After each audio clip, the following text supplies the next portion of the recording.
Okay, next up, Dr. Nic Williams is the director and spokeswoman for Fair Play for Women. It's a newly formed women's organisation set up to defend sex-based rights of women. Over to you, Nic.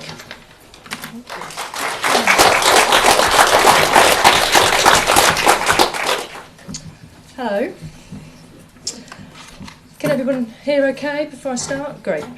Okay. Well, no? I think there might need to be a bit higher. I'm much shorter than you. Better? Yeah. Get a bit closer.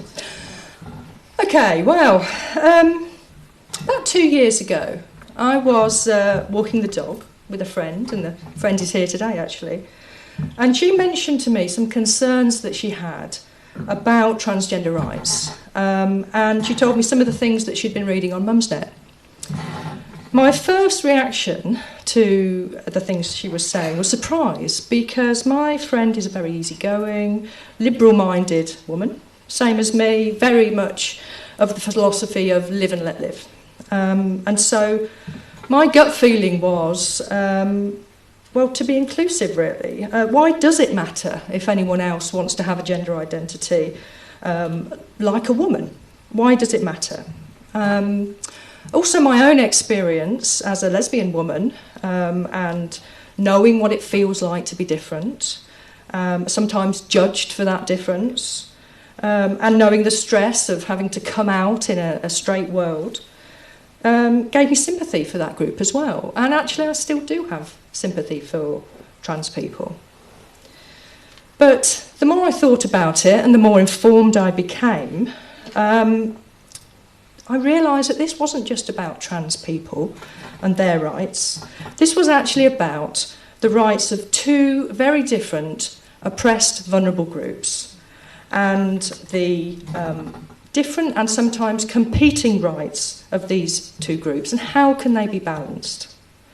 So on the one hand, we've got trans rights based on someone's gender identity, and that's really the right of a man to identify as a woman, or vice versa. On the other hand, we've got women's rights based on being female. And so these are women's sex-based rights. And that gives women the right to a male-free space for reasons of privacy, fairness, and safety. So this is an issue because whether we believe the rhetoric that trans women are women or not, we can't avoid the material reality that trans women are male. They are scientifically and biologically male, and in most cases legally male. And that's a simple fact. So the status quo is being challenged here. We've got the female's need for a male-free space, and we've got a subset of males wanting access to that male-free space. And this is important because single-sex spaces are one of the most basic and effective ways of providing safety and fairness for women. Because it's a fact that males are a sexual and physical risk to women. Not all males, but enough males to make this a problem that women need to have society to cater for.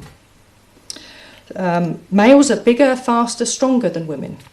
And males are overrepresented in positions of influence and power in society.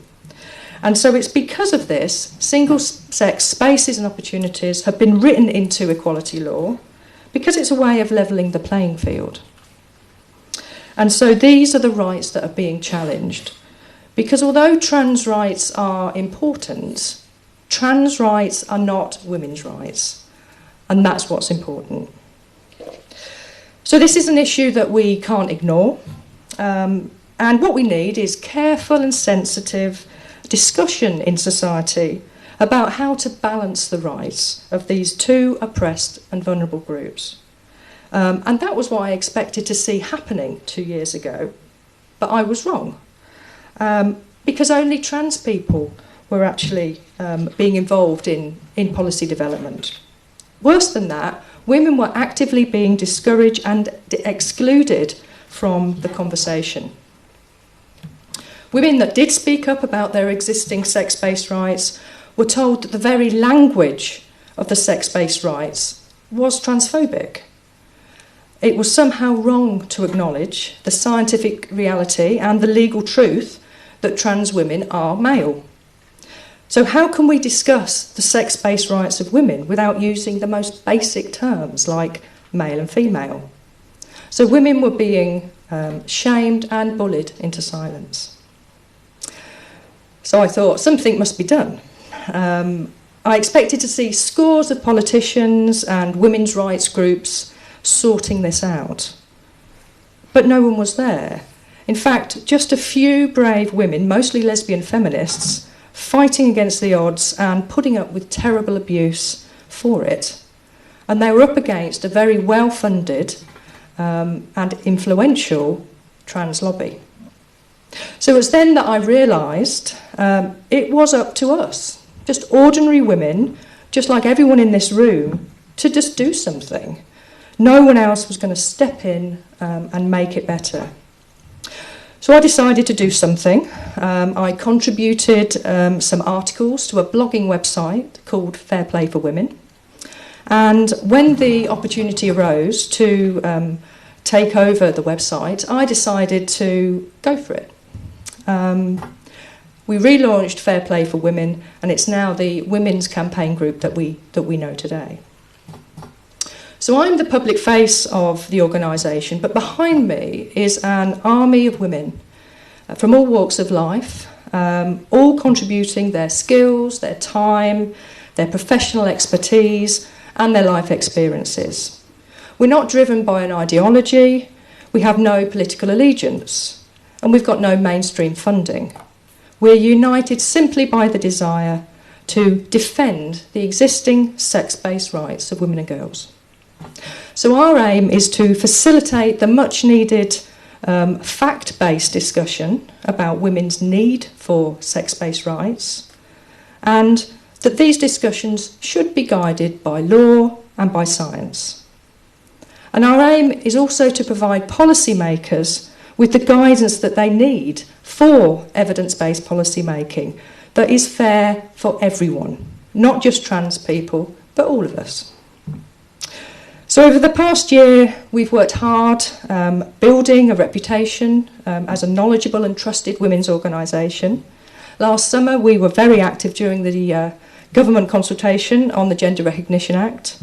We had a massive street campaign, lots of media work, and also behind the scenes, we were having a lot of meetings as well. We met with Penny Mordaunt's department, she's the Women's Minister, the Government Equality Office. We also spoke with the Equality and Human Rights Commission. We had a lot of correspondence with them.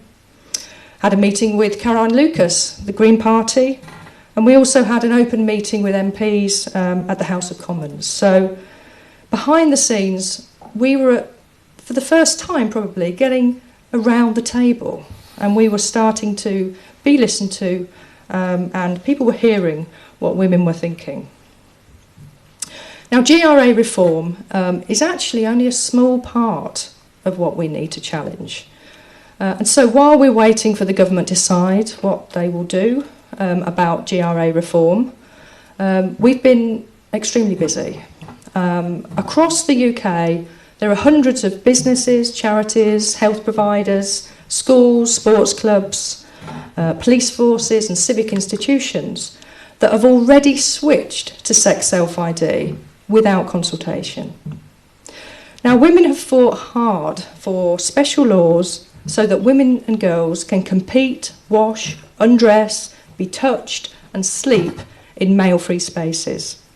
And organisations are actually choosing not to use these laws, and instead they are choosing full trans inclusion without considering the impact on women and girls. So we're now working with the organisations to review and update their policies to uphold the single-sex spaces when and where women and girls need them. We've a number of different areas that we work in, but two of our priority areas have been in women's prisons. Now, we're in discussions with the MOJ at the moment, and that's confidential at the moment, so I won't be able to say any more tonight. But the other area is women's sports, And that's probably been our highest profile and most successful campaign so far. Now, the background to that is that in 2016, the Olympics introduced guidance saying that a male-born athlete who identifies as a woman can compete in women's competition if they reduce their testosterone to a certain level. Now, this was despite it going against the scientific consensus that male puberty provides lifelong performance advantage that can't simply be reversed by removing or reducing testosterone later in life. Instead, the International Olympic Committee had just relied on the research of a transgender scientist and the anecdotal evidence of 8 non-elite trans athletes. So again, here we have policy devised behind closed doors with trans people consulted, no women's representatives. Now, the consequences of this has been far-reaching, and virtually all sporting bodies now across the world, including the UK, have now basically just copied those rules. So we've now begun the massive task of meeting with the UK governing bodies of sport to help them review and update their trans policies. We've also got a growing network of scientists supporting us and speaking out, and hopefully we'll be in a position to submit a research proposal to the Olympic Committee in June. We also have an international sport network that we're developing. We've got sports coaches, sports scientists, athletes from Canada, US, Brazil, as well as in the UK. And I think it's true to say that the UK is actually inspiring action in these other countries now, with new groups starting up in the US to save women's sport.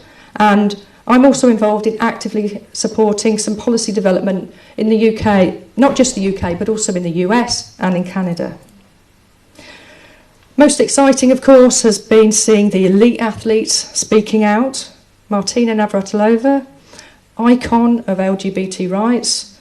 Now, when Martina gets called transphobic, I hope it shows the world how ludicrous that accusation is. We've also had Sharon Davis speaking out, supported by Paula Radcliffe and Dame Kelly Holmes. And I mean, I hope you'll agree, really, that Sharon has been absolutely tremendous, really, on this. She's shown the determination and courage and clear thinking that we've been crying out for here. And Sharon has really done us proud. And I think it's incredible to have her fighting alongside us. There have been many other elite athletes also agreeing with us. They also believe that male-born trans athletes should not compete in female sport because it's unfair. And actually, we've sent a private letter to the IOC signed by over 60 world-class British athletes. There are huge names in that list, and actually lots of them are male. About a third of the signatories are male. So men care about this too, which is great to see.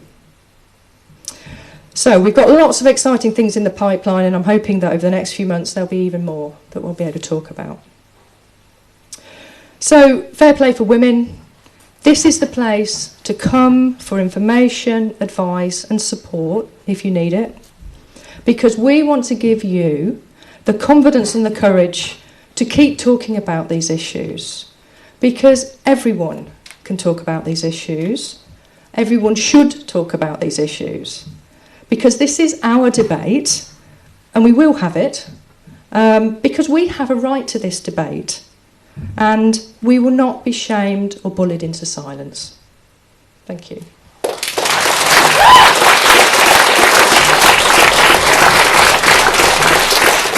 Fantastic, Nick, thank you, and absolutely smack on time, didn't have to nudge her for that. Okay, so no criticism.